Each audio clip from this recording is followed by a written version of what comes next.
Voltamos com o programa Caroline e a Busca pela Verdade. Bom, né? Quem disse que esse mundo material é mesmo real? Sobre a infância moderna, profundamente transformada pela hiperconectividade e o excessivo uso de telas e essa superproteção do mundo físico, enquanto há uma subproteção no mundo virtual. O que é isso, afinal? Tem um filme chamado Substitutos, de 2009, com Bruce Willis. É um filme muito interessante.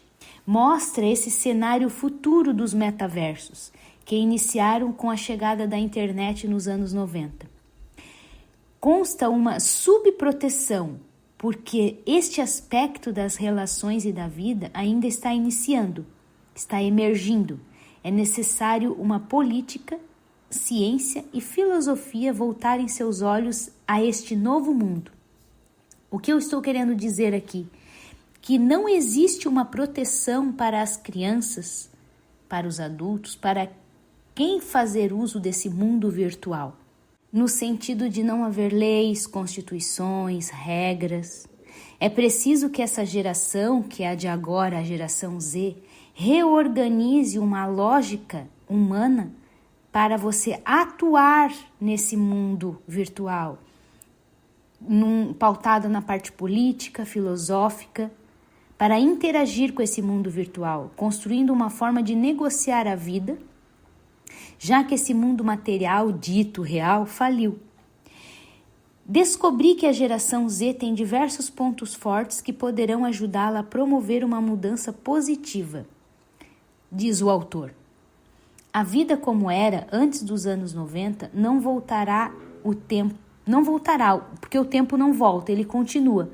Mas essa geração e nós podemos resgatar estas vivências e readaptá-las. Em que sentido? No sentido de que existiu um tipo de infância antes dos anos 90 e hoje existe outro tipo de infância. Estas distorções cognitivas que aumentaram com a depressão e ansiedade pelo uso de celular e internet é você não verificar os fatos por si mesmo e acreditar cegamente nas narrativas das pessoas, não somente em políticos e religiosos, mas no seu convívio íntimo.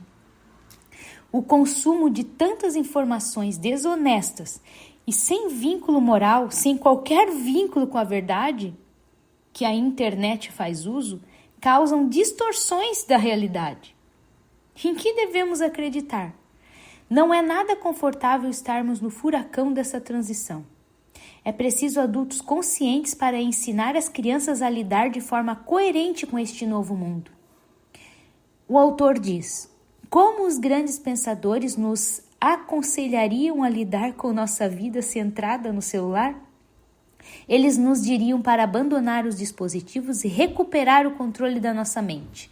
Sim, é necessário recuperar o controle da mente. Mas, na minha opinião, não abandone o dispositivo. Aprenda, transforme-o a seu favor. Faça bom uso dessa tecnologia de forma consciente. Como a infância hiperconectada está causando uma epidemia de transtornos mentais? Porque houve um aumento internacional sincronizado nos índices de ansiedade e depressão entre os adolescentes? Bom, segundo esse crescimento tecnológico que envolveu a geração Z, foi então que a saúde mental começou a declinar e alterou de forma difusa, no sentido de estar fixado nessa conectividade que impede a comunicação presencial. As redes sociais impedem essa interação de corpo a corpo. Dessa forma, os adolescentes acabam se dedicando a esse mundo virtual. Este aumento na interação do mundo virtual seja a chave para explicar o colapso da saúde mental que a nossa humanidade está sofrendo. Conforme Piaget, um biólogo que desenvolveu o pensamento, como o pensamento da criança se desenvolve, na sua teoria sobre o desenvolvimento cognitivo, ele disse que a adolescência passa por uma reestruturação do eu. Assim, o adolescente busca novas assimilações e interações para criar o seu próprio repertório do mundo. Esta fase é marcada pelas relações sociais e pelo pertencimento de grupo, uma causa, uma ideologia. É neste momento que o mundo virtual captura nossos adolescentes e a reestruturação cognitiva colapsa. Em vez de construir um novo caminho, o eu se desestrutura pela avalanche hormonal e viciada na ansiedade, angústia e depressão causado pelas redes sociais. É uma transformação profunda de consciência na adolescência, uma transformação que acaba sendo prejudicada. A infância baseada no brincar nos fortalece, enquanto a infância baseada no celular nos enfraquece, diz o autor do livro. É na brincadeira com as redes sociais que o adolescente pode fugir da vida familiar, não enfrentando o que precisa enfrentar. Que a vida familiar é marcada por disputas constantes. No mundo virtual pode-se mentir e enganar, no sentido do que eu falei anteriormente, que não há regras, não há constituição, é livre. E o que gera isso? O que está gerando? Um colapso consciencial, pois o seu ser é corrompido por si mesmo. O seu coração, no sentido de dessensibilização, desumanização e desraciocínio. O nosso cérebro apodrece, porque não faz uso do raciocínio e do pensar em como agir na vida, pautado em valores. Na internet é livre, é à vontade. A humanidade acaba não sendo mais humana. Ela é manejada por forças ocultas, por influências que estão fora da vista. A parte submersa do iceberg. O córtex frontal do cérebro já está apodrecendo e o coração também. Mas ainda não há estudos que falam do coração. Permanece oculto, mas aqueles que enxergam que está à vista percebem o coração podre das pessoas que mentem, enganam, manipulam a vulnerabilidade alheia a seu poder. Já o apodrecimento do córtex frontal do cérebro é mostrado na pesquisa de Paola Zizi, uma física quântica, com um artigo intitulado de Consciência Emergente, do universo primitivo à nossa mente. A tendência dessa população deprimida é aumentar cada vez mais, pois a tendência é ficarem cada vez mais isolados e sentirem medo, lá como aconteceu com os ratos. Já que as ameaças e riscos globais, como catástrofes, fenômenos climáticos, crise financeira, assombram o futuro e a tecnologia proporciona uma conexão instantânea e acelerada. O mesmo fim do apocalipse dos ratos. Como as mudanças culturais e sociais nas últimas décadas impactaram negativamente o desenvolvimento infantil? De forma ampla. Pela mudança do quadro dos relacionamentos, o ser humano passou a interagir de forma desequilibrada com aparelhos tecnológicos. Deixamos de aprender uns com os outros de forma livre e espontânea para aprender com vídeos do YouTube.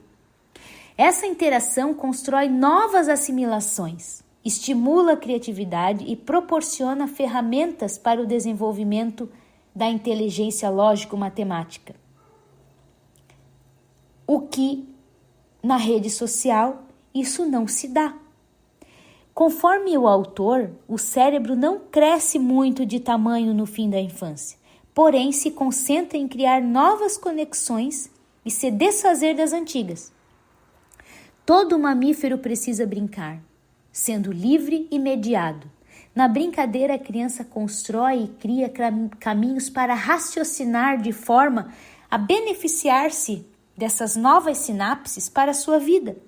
Na brincadeira, usando a imaginação, a criança constrói seu entendimento sobre a realidade, sobre o mundo, cria símbolos, significados.